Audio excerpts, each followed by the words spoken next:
প্রিয় শিক্ষার্থী বন্ধুরা, আজকের ক্লাসে আমি বাঙালির বিজ্ঞান চর্চা থেকে আরও 30টি এমসিকিউ টাইপ প্রশ্নোত্তর নিয়ে হাজির হয়েছি। এর আগে 3টি পর্বে মোট 90টি প্রশ্নোত্তর আলোচনা করে দিয়েছি। আজকে চতুর্থ পর্বে তোমাদের জন্য আরও 30টি এমসিকিউ টাইপ প্রশ্নোত্তর থাকছে। তো আগের পর্বগুলি দেখার জন্য আমার চ্যানেলের প্লেলিস্ট ফলো করতে থাকো। দেখো, প্রথম প্রশ্ন, স্বপ্ন নামক বইটি কার লেখা? গিরীন্দ্র শেখর বসুর লেখা। নেক্সট, গিরীন্দ্র শেখর বসুর লেখা স্বপ্ন বইটি কোন ভাষায় লেখা? বাংলা ভাষায়। পরের প্রশ্ন, গিরীন্দ্র শেখর বসুর লেখা স্বপ্ন বইটি কোন বিষয়কে কেন্দ্র করে রচিত? মনোবিজ্ঞান। পরের প্রশ্ন, গিরীন্দ্র শেখর বসুর মনোবিজ্ঞানকে কেন্দ্র করে রচিত ইংরেজি গ্রন্থটির নাম কি? Everyday psychoanalysis concept of repression আর কি। নেক্সট, 95, গিরীন্দ্র শেখর বসুর ছোটদের জন্য লিখিত একটি বইয়ের নাম উল্লেখ করো। লাল কালো। 96, গিরীন্দ্র শেখর বসু রচিত দুটি ধর্মীয় গ্রন্থের নাম লেখো। পুরাণ প্রবেশ এবং ভাগবত গীতা। নেক্সট প্রশ্ন, প্রথম ভারতীয় ইঞ্জিনিয়ার কে ছিলেন? গোলকচন্দ্র নন্দী। গোলকচন্দ্র নন্দীর বাসভূমি কোথায় ছিল বা বাড়ি কোথায় ছিল? 24 পরগনার টিটাগড়ে।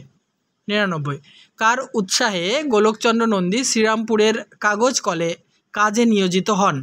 উইলিয়াম কেরির উৎসাহে।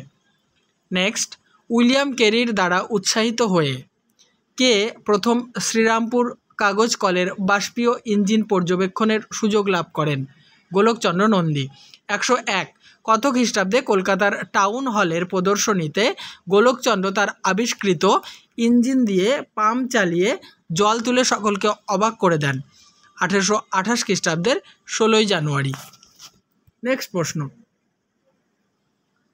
টেলিগ্রাফ বিভাগের প্রথম ভারতীয় কর্মী কে ছিলেন? শিবচন্দ্র নন্দী। নেক্সট, ভারতীয় প্রথম ইলেকট্রিক্যাল ইঞ্জিনিয়ার কে ছিলেন? শিবচন্দ্র নন্দী। 104, ভারতের বৈদ্যুতিক টেলিগ্রাফ সংক্রান্ত প্রযুক্তিবিদ্যার জন্মদাতাদের মধ্যে অগ্রণী কে ছিলেন? শিবচন্দ্র নন্দী। পরের প্রশ্ন, কত খ্রিস্টাব্দে কলকাতার মেডিকেল কলেজ থিয়েটারে বেথুন সোসাইটির একটি সভায় ভারতের বৈদ্যুতিক টেলিগ্রাফ বিষয়ে শিবচন্দ্রের উচ্চ প্রশংসিত বক্তৃতার সারাংশ বেথুন সোসাইটির কার্যবিবরণীতে প্রকাশিত হয়?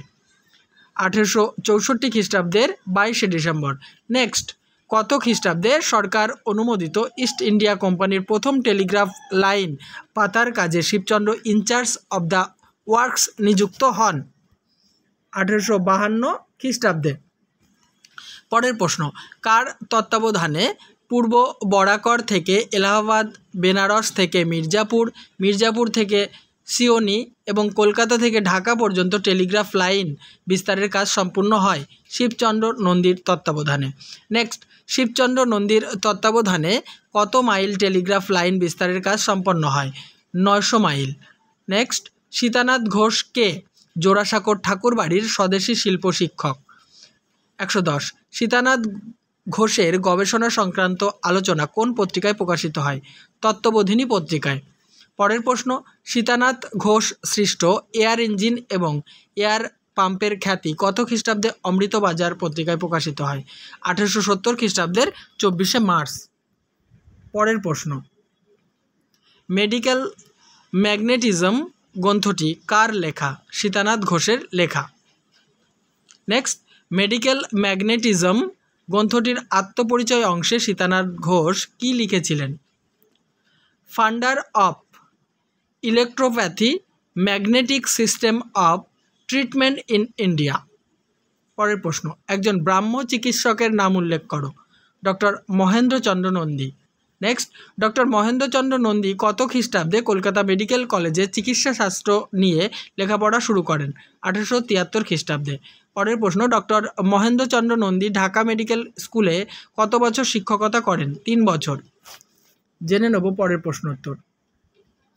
ডক্টর মহেন্দ্রচন্দ্র নন্দী ঢাকা মেডিকেল স্কুলে 3 বছর শিক্ষকতা করার পর কোন পেশার সঙ্গে যুক্ত হন? হোমিওপ্যাথি চিকিৎসক হিসাবে যুক্ত হন। নেক্সট প্রশ্ন, ডক্টর মহেন্দ্রচন্দ্র নন্দী কলকাতা থাকার সময় কোন কোন কাজে নিজেকে নিয়োজিত রেখেছিলেন? ছাপাখানার কালি, কাপড়ের কল, দেশলাই কল তৈরির কাজে। নেক্সট প্রশ্ন, ডক্টর মহেন্দ্রচন্দ্র নন্দী নিজের কারখানায় তৈরি কাপড় এবং দেশলাই কোথায় প্রদর্শন করেছিলেন? হিন্দু মেলায়। এই পর্বের শেষ প্রশ্নোত্তর। অবশ্যই ভিডিও কেমন লাগছে কমেন্ট বক্সে লিখে জানাতে ভুলো না, আর চ্যানেলে নতুন হলে সাবস্ক্রাইব করে অল করতেও ভুলো না। আর অবশ্যই তোমাদের থার্ড সেমিস্টারের যাবতীয় প্রশ্নোত্তরের ক্লাসগুলি দেখার জন্য চ্যানেলের প্লেলিস্ট ফলো করতে থাকো। ডক্টর মহেন্দ্রচন্দ্র নন্দীর কারখানায় তৈরি লেখার কালি কলকাতায় কী নামে বিক্রি করা হতো? ভেরি ভেরি ইম্পর্টেন্ট কোয়েশ্চেন এটা। রায় ব্রাদার্স ইঙ্ক নামে। তাহলে এই পর্ব সমাপ্ত হলো। নেক্সট পর্ব নিয়ে খুব তাড়াতাড়ি হাজির হব।